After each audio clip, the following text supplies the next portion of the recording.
Coronavírus. O combate começa com informação. São 10h05, agora a gente volta a falar sobre o coronavírus. Agora, tirando dúvidas dos ouvintes, a gente transmite essa conversa de agora também pelo nosso canal no YouTube. Então, se você não tiver com rádio ligado, mas tiver o YouTube à mão, você consegue assistir também, né? Tá ouvindo pelo aplicativo, de repente, pelo site da Band News FM. Você pode acompanhar também por lá. E a gente recebe o infectologista do Hospital Emílio Ribas, Jamal Suleiman. Muito obrigada pela presença. E a gente recebe o especialista em pneumologia pela Unifesp, membro da Sociedade Brasileira de Pneumologia e Tisiologia, Ítalo Bonato. Muito obrigada a presença de vocês dois. Vou começar do básico. Do que é exatamente que a gente está falando? Quando a gente fala em coronavírus, a gente está falando de um vírus semelhante a algo que a gente já conhece? Bom dia. Sim, a gente já conhece o grupo dos coronavírus, que já são responsáveis, descritos anteriormente, em duas situações clínicas parecidas com essa que a gente tem atualmente. A diferença é que a letalidade é maior nesses outros cenários do que nessa. E a outra diferença fundamental é que a transmissão desse novo corona adquiriu uma proporção maior do que as outras descritas anteriormente, com uma pequena diferença que a clínica sugere muito uma gripe. Ao contrário dos outros coronavírus, que tem um padrão de evolução um pouco mais severo do que esse. Então, a gente já conhece esse grupo de vírus. Ele é um vírus, é uma zoonose, significa que ele vem de alguns animais que estão na natureza, que portam esse vírus. Especificamente desse, a gente ainda não tem segurança sobre qual teria sido a fonte primária da infecção, nem qual é um reservatório intermediário que provavelmente tem, até que ele tenha alcançado os humanos por alguns mecanismos que fazem parte, inclusive, da história natural dos vírus, quando eles rompem a barreira das espécies. Então, isto é uma história ainda em construção, até porque ele foi identificado na segunda quinzena de dezembro. Então, a gente tem um salto imenso no conhecimento desse vírus em 2 meses e meio. Foi muito rápido, né? Na história da virologia, essa foi a descrição mais rápida de um evento, entre o aparecimento do evento e a sua completa elucidação com agente causal. Isso não tinha acontecido antes. Então, nesse cenário, acho que a gente está aprendendo várias coisas, inclusive em relação a essas estratégias de quarentena em massa. Esse é um experimento novo, né? Todos nós já sabemos como funcionam as quarentenas. A gente faz isso em outras situações de transmissão de doenças interhumanas dessa forma. Só que a gente nunca tinha feito isso na escala que está sendo feito hoje. Então, é um experimento que começou na China, que parcialmente deu certo, não é? Porque esse tipo de doença com transmissão interhumana vai ter os seus escapes. De qualquer forma, uma província inteira foi isolada. Dá para imaginar uma cidade do tamanho de São Paulo sendo bloqueada, né, na segunda maior economia do planeta. Então, esse impacto é um impacto muito grande, é um experimento novo. Muita gente está interessada em ver como é que isso vai se desenrolar, né, como isso vai encerrar. Então, é uma história ainda em construção. Bom, eu vou agrupando aqui algumas perguntas que chegam, como são muitas, a gente vai agrupando por temas. Queria perguntar sobre os sintomas, como é que isso se manifesta no corpo, e eu aproveito para perguntar sobre uma corrente que tem girado aí no WhatsApp, tem girado muita informação falsa, né? E uma dessas correntes que as pessoas têm mandado, ela diz que, primeiro, muita gente fica assintomática, então você não sabe que a pessoa tem o vírus porque ela não tem nenhum sintoma, e de repente, quando ela tem um sintoma, significa que metade do pulmão dela já está tomado por uma fibrose. Do que é exatamente que a gente está falando? Que sintomas é que se manifestam, que aparecem nos casos de coronavírus? Okay. Como o Jamal falou anteriormente, né, nada mais do que a gente vê são sintomas de uma gripe. né? Então, uma gripe ela se manifesta como? Ela se manifesta pode vir com coriza, com febre, com tosse, com falta de ar. Esses são os principais sintomas que a gente tem que se preocupar, né? Então, o aparecimento de febre, a tosse e o desconforto respiratório, né? Então, a gente sabe que esse período de incubação ou de transmissão do vírus, né, ele está girando em torno de 2 a 14 dias, que é o tempo realmente de isolamento hoje, né? Então, esse paciente, por exemplo, que foi identificado agora no Brasil, esse isolamento domiciliar dele, a proposta são 14 dias de isolamento. Essa evolução que a gente vê, né, para uma forma mais grave, né, são em poucos casos. A grande maioria dos casos, a grande maioria, 80%, né, um pouco mais de 80% desses casos, eles passam ilesos, né, como uma gripona, onde você vai ter realmente esse mal-estar, a dor no corpo, a moleza, a indisposição, né. Agora, algumas parcelas dessa população, e aí a gente fala de uma população mais voltada para o paciente mais idoso, com comorbidades, então com doenças cardiovasculares, com diabetes, né, imunossuprimidos ou com até doenças respiratórias, esses pacientes eles podem sim evoluir para uma forma grave da doença. E aí a gente não fala de fibrose pulmonar, a gente fala de uma infecção, de uma pneumonia propriamente dita, grave, onde esse paciente ele pode evoluir para um choque séptico, para uma sepse grave, para uma insuficiência respiratória e levando até a morte. Mas esses casos são minoritários, como o senhor falou. São minoritários, isso. A descrição desses casos hoje gira em torno de 2% apenas dos casos infectados. Tem muita gente perguntando casos específicos, né? Eu tô com febre há não sei quanto tempo, tô resfriado, tô não sei o quê. Quando é que a pessoa deve procurar um serviço de saúde, um médico? Como os sintomas se confundem, né, com outros, qual é o sinal aí de, olha, tá na hora de você procurar um médico de fato? Falta de ar. A primeira coisa que a gente deve levar em consideração é que existe um grupo de pessoas que são mais vulneráveis a doenças graves.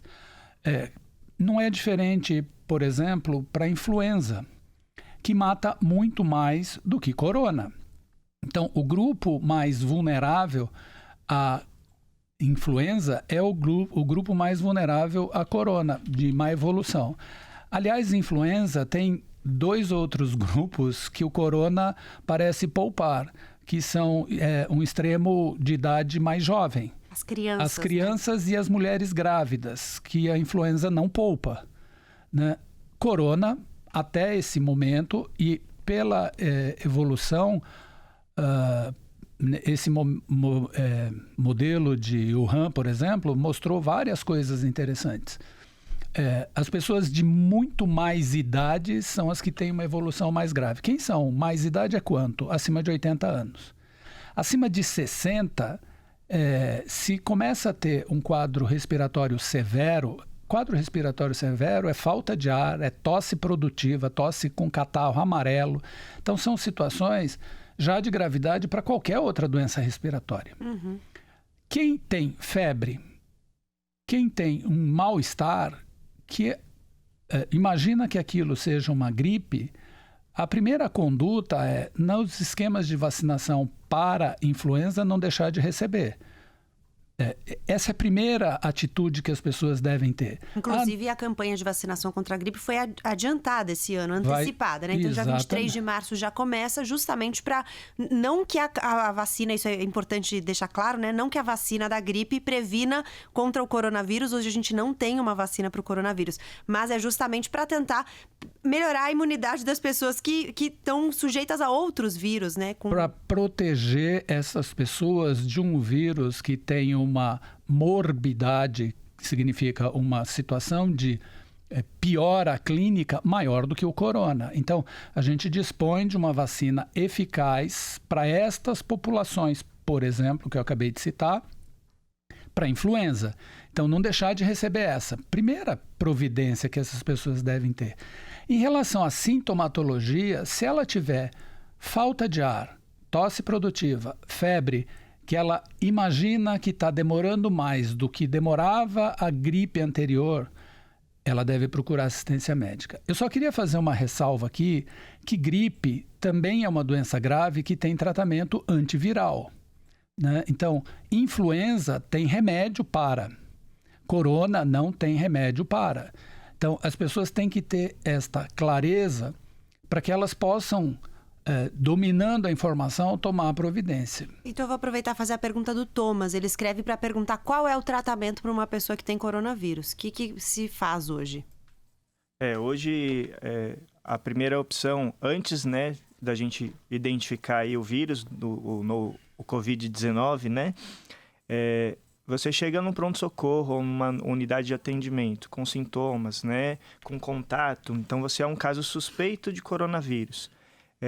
A medicação inicial vai sim ser o Tamiflu ou Cetamivir, né, pensando nas outras infecções, como a influenza, por exemplo. Quando essa medicação ela vai ser suspensa? A partir do momento que essa identificação do novo coronavírus aí acontecer, tá?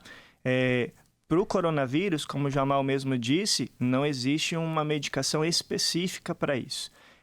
Como que a gente trata a gripe? A gente trata os sintomas, né? Então, as infecções virais, elas tendem realmente a ser autolimitadas, o próprio organismo combate, né, essas infecções e a gente trata os sintomas da febre, da dor no corpo, a tosse que aparece, né, o desconforto respiratório e, claro, se atentar com as complicações, né? Então, tosse produtiva, cansaço, com um tempo maior de evolução desses sintomas, é importante levantar a bandeirinha da atenção aí e procurar o atendimento.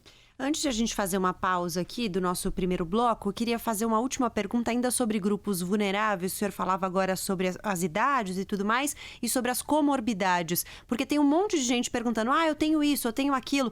Em que casos uma doença crônica pode ser um fator aí de vulnerabilidade a mais? Lembrar sempre, esta é uma infecção, o corona é uma infecção que compromete pulmão. Ele promove uma síndrome respiratória aguda grave.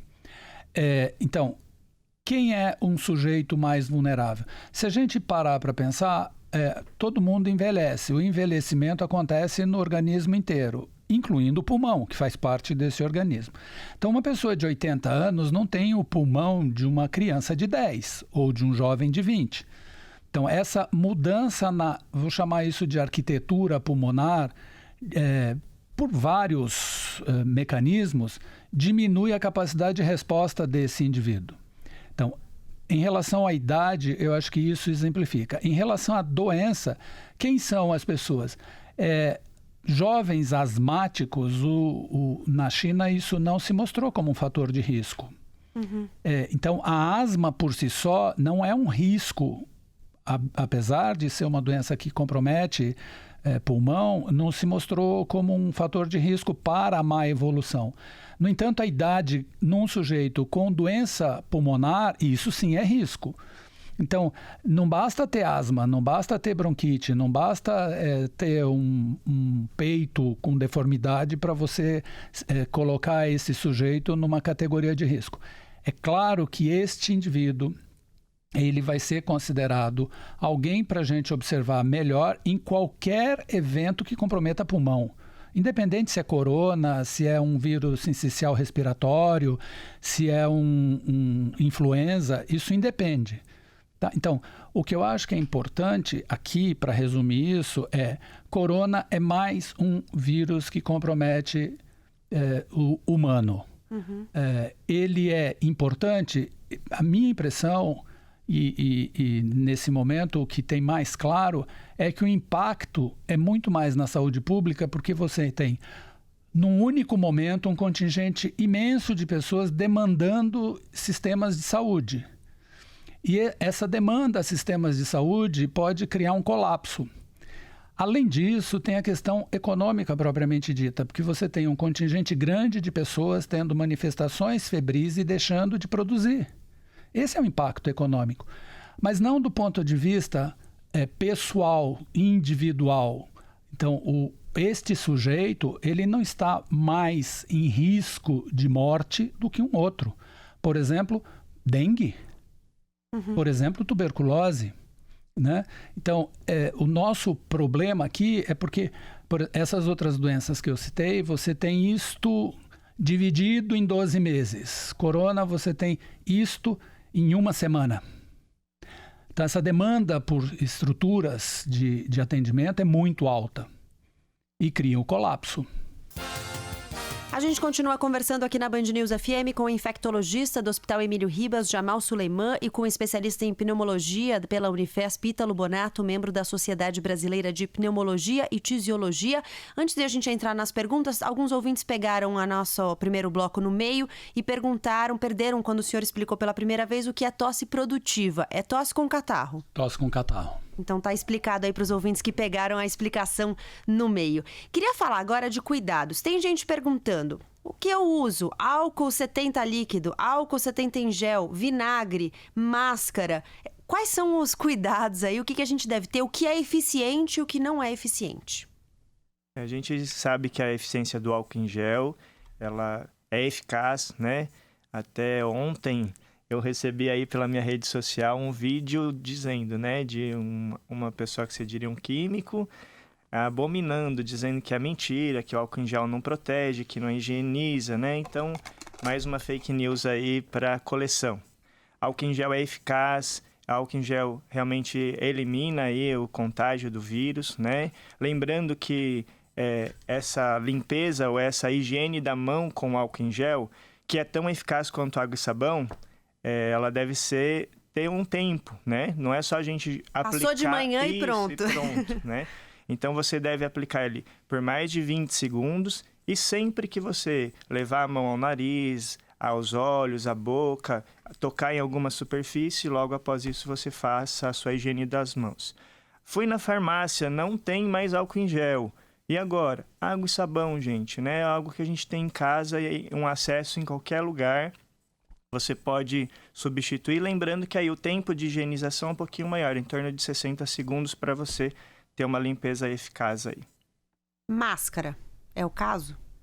Máscara, aí a orientação hoje do Ministério da Saúde é para casos suspeitos. Então, eu cheguei, por exemplo, no pronto atendimento de um hospital. Eu estou com tosse, eu estou com coriza, eu estou com falta de ar, estou com uma gripe. Eu retiro a minha máscara, coloco a minha máscara como uma proteção. Não é para as pessoas saírem na rua de máscara, se protegendo, vou no metrô trabalhar, vou de máscara, né? Não, essa não é a orientação. Então, a orientação é para os casos suspeitos ou os casos confirmados, realmente o uso da máscara. Lembrando, o uso de máscara é importante o tempo de uso, não é você comprar uma máscara e usar ela o dia inteiro, né? Então, a durabilidade é em torno de 2 a 3 horas aí, a máscara ela precisa ser trocada, tá? É possível que muita gente tenha o coronavírus e nem saiba, no fim das contas, passe batido. Essa é a história natural dos vírus respiratórios. Não tem nenhuma novidade nisso. Se assim não fosse, a gente, depois de uma certa série de casos, isso teria desaparecido. Então, o que mantém esses vírus circulando vai ser a sua capacidade de infectar pessoas que não vão ter sintomas. Por isso é importante que, num cenário em que o planeta é uma coisa só e redondo, essas doenças ou esses vírus, eles vão de um canto ao outro do planeta rapidamente. E quem que carreia isso? Indivíduos que não têm sintoma. Ele não vai infectar todo mundo, vai infectar os que são suscetíveis. E é assim que vai ser. Então, hoje a gente tem este corona e a tendência hoje, por exemplo, na China, é de estabilização da ocorrência dessa doença. Por quê? Porque um contingente grande de pessoas já se infectou. Se isso vai ter imunidade permanente ou não, a gente ainda não sabe. O fato é que depois desse surto, você chega num platô e começa a decrescer. Por quê? Porque o número de pessoas suscetíveis já diminuiu, porque elas já foram infectadas. E desse contingente vai ficar um grupo que são os que vão ter capacidade de transmissão, vão ser os portadores sãos desses vírus. E é assim que vai ser. Então, por isso que não tem sentido essa corrida sem o mínimo de racionalidade. Nós não estamos diante de algo novo a não ser o Corona-19, ponto. Agora, os vírus respiratórios têm essa mesma característica. Hoje é esse, daqui 2, 3 anos vai ser um outro. Então a gente precisa, com esta epidemia, aprender várias coisas, inclusive o comportamento social.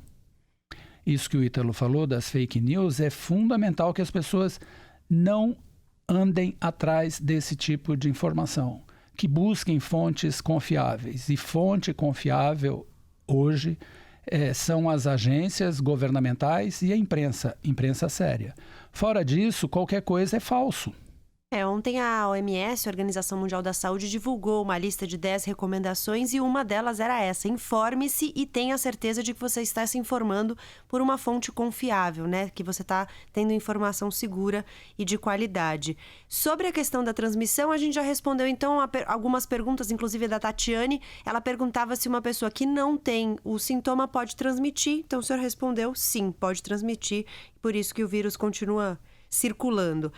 Tem uma preocupação alguns ouvintes mandaram, gente que compra muitas coisas da China pela internet. Se isso deve ser motivo de preocupação, se pode vir o vírus na camiseta que ele comprou pela internet. Essa pergunta é super interessante, apesar de carregar um certo uma certa piada nela, né? Mas assim, esse vírus ele só atravessa fronteiras com humanos. Ele não atravessa em objetos. Então, você pode continuar, inclusive, frequentando os lugares com grande concentração de populações asiáticas, mesmo porque esse vírus, como os outros vírus, eles não escolhem etnias. Ele infecta humanos. E se você é um humano, você é um sujeito vulnerável a. Ponto. Né? Então, você pode comprar qualquer coisa, você pode receber correspondência, você pode, de qualquer lugar do planeta, ele não vem.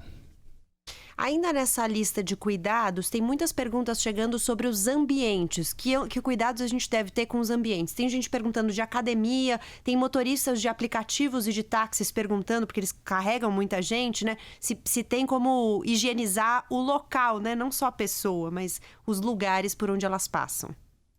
A gente sabe que esse contágio, né, ele não se dá pelo ar, né? A transmissão é via gotícula, então não é por aerossol, que teria uma capacidade de infecção muito maior, tá? Então a pessoa tossiu, espirrou, se você tiver mais de 2 metros dessa pessoa, você está protegido. Se essa pessoa levou a mão ao nariz ou tossiu em cima da mão, e com essa mesma mão tocou em uma superfície, ali realmente tem uma fonte de contágio. Se isso acontece dentro de um carro, de um aplicativo, o vírus ele vai ficar por um período ali, né?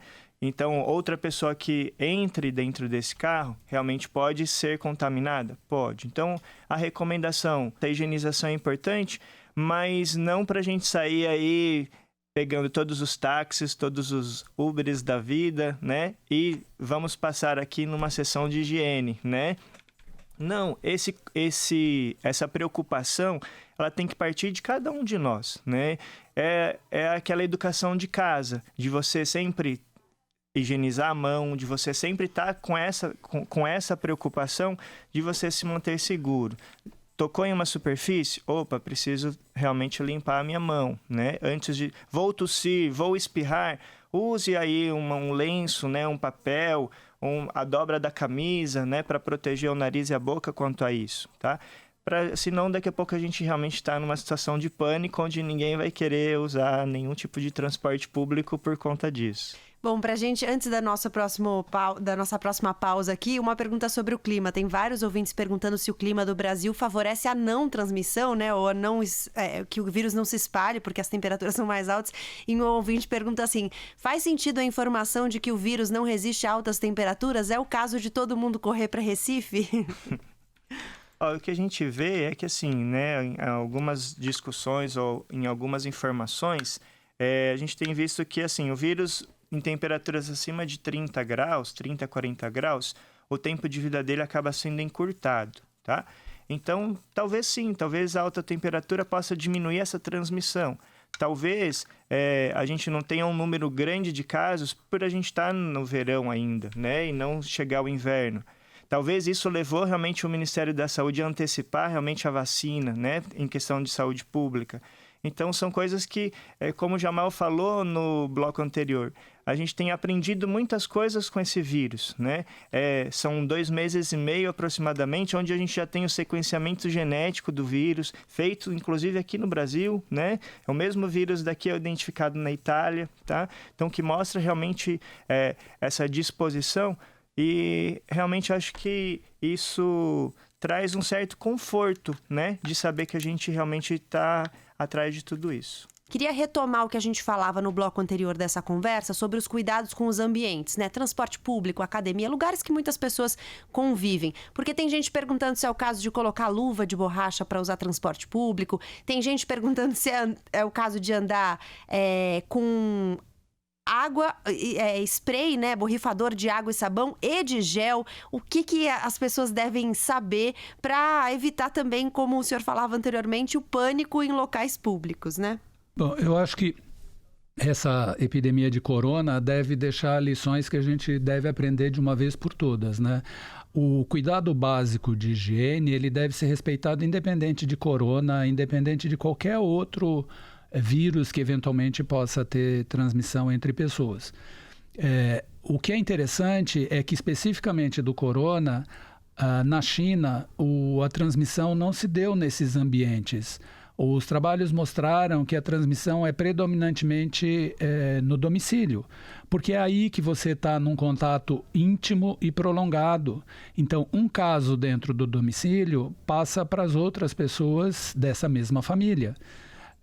E não é uma situação que você se infecta, por exemplo, num carro de aplicativo, ou no trem, ou na escada do metrô, porque é fundamental que esses espaços eles sejam higienizados regularmente, independente de corona. O corona, especificamente, a transmissão é para cada 2 pessoas. Um caso é para 2, 2,5. Ao contrário de influenza, por exemplo, em que a transmissão é bem maior. Então, não tem sentido você usar esses equipamentos, nem ficar gastando dinheiro, por exemplo, em álcool gel, quando você tem sabonete que você deve usar na sua rotina diária, na sua prática diária, e não é para a corona, é para você. Né? Então, eu acho que isso que é fundamental, que eu imagino que a gente deva aproveitar esse momento para deixar muito claro para as pessoas que elas devem adotar hábitos de higiene. E só para encerrar, é interessante porque quando você fala, a gente tem uma prática de um vocabulário às vezes rebuscado e a gente costuma dizer, você deve usar objetos de uso pessoal, já está no nome, né? Objetos de uso pessoal, não é objetos de uso coletivo. Uhum. Aí o sujeito pergunta, mas e o barbeador, eu posso usar eu com a minha mulher? Ela depila a perna e eu faço a barba? Oi? Então, veja, isso é uma prática. Se ele é de uso pessoal, é seu, não é para compartilhar. Né? Algumas doenças podem ter transmissão através de outros tipos de objeto, mas isso é excepcionalidade, isso não é rotina. Então, você deve adotar estes hábitos. Tem uma pergunta específica sobre os profissionais de saúde, se há cuidados redobrados ou algum tipo de cuidado diferente.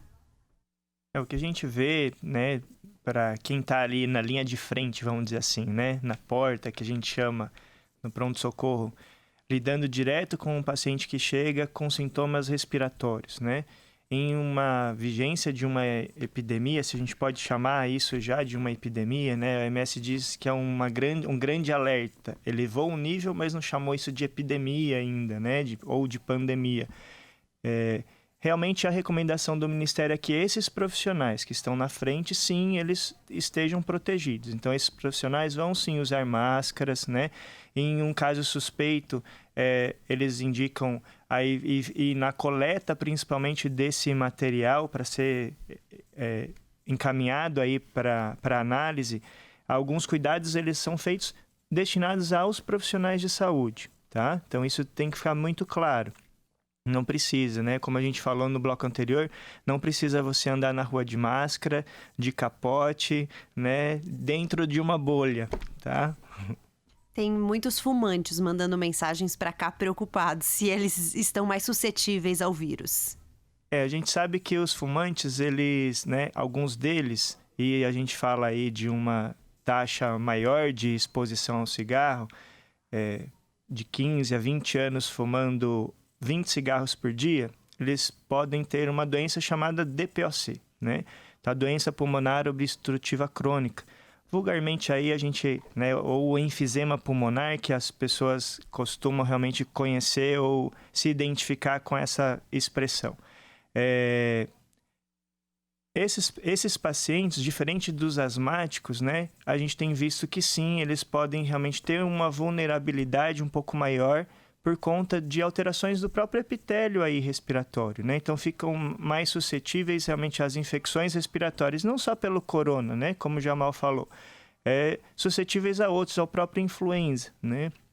Então a gente, para esses pacientes, se são tabagistas e têm a DPOC, realmente eles têm um potencial um pouquinho maior, talvez, realmente, da infecção, tanto de corona quanto de outros vírus aí. Tem gente perguntando sobre medidas de contenção. É o caso de cancelar aulas, cancelar eventos públicos, fazer barreiras em portos, aeroportos? E se isso é efetivo? Então, esse experimento da China é um experimento grande na tentativa de bloquear. Alguns resultados parciais mostram que sim, que não é diferente, por exemplo, quando você faz um bloqueio para sarampo. Né? Você faz um isolamento ou domiciliar ou hospitalar de quem tem sarampo. Então, não é uma coisa nova em relação a isso. Enquanto a gente não tem, no Brasil a gente não tem uma epidemia, a gente tem um caso de um sujeito que adquiriu o vírus fora daqui e cujo entorno dele mostrou negativo a investigação. Então, a gente não tem transmissão sustentada de vírus aqui no Brasil. Logo, não tem sentido você tomar esse tipo de atitude. O segundo aspecto é que a doença começou no hemisfério norte na época do inverno. A gente, no hemisfério sul, está no verão. Existe uma certa diferença na transmissão do vírus em ambientes assim. Então, neste momento, eu vou só reforçar o que eu disse logo no começo. A gente tem uma doença em construção. Todo o conhecimento acerca deste momento histórico está sendo construído agora. Então, a gente está usando modelos de doenças anteriores. E é em cima destes modelos que a gente está tomando as atitudes. Não há nenhuma recomendação de cancelar absolutamente nada. Tá? Então, se você considerar uma letalidade baixa ou uma mortalidade baixa, qual seria a justificativa para isso? As escolas têm adolescentes e crianças e jovens. Não são populações de 80 anos de idade que são as mais vulneráveis, então não tem sentido. E por último, não menos importante, a questão principal é porque esse vírus tem uma predileção por algumas substâncias que estão presentes no pulmão dessas pessoas e que por algum motivo têm ou uma atividade mais baixa ou uma atividade mais alta. Essa dinâmica no entendimento da doença propriamente dita, ela também está sendo construída.